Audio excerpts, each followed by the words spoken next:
Why did Russia and Ukraine start a war? By December 2025, the conflict is a protracted war of attrition.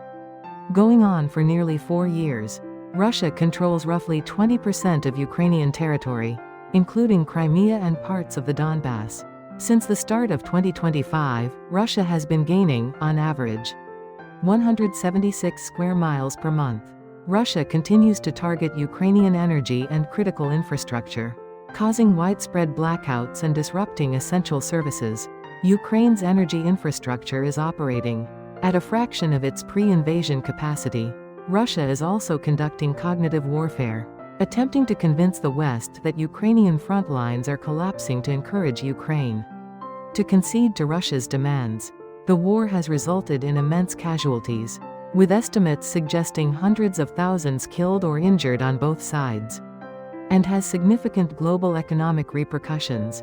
Russia's objectives include crippling Ukraine's ability to resist by targeting energy, infrastructure, ports, and transportation networks. They aim to push Ukrainian forces away from the international border, particularly in the Kharkiv region, and undermine Western support for Ukraine. Reports suggest that Putin receives inflated reports of Russian battlefield successes, reinforcing his belief that Russia can win the war. Europe's freezing of Russian sovereign assets is an important factor, creating economic pressure. Drones have become central to both Russian offensive and Ukrainian defensive operations. Russia uses them to overwhelm air defenses, while Ukraine is developing its own drone capabilities and AI-powered targeting. Russia rejected a U.S. proposed Christmas ceasefire, demanding a permanent agreement addressing the root causes of the war.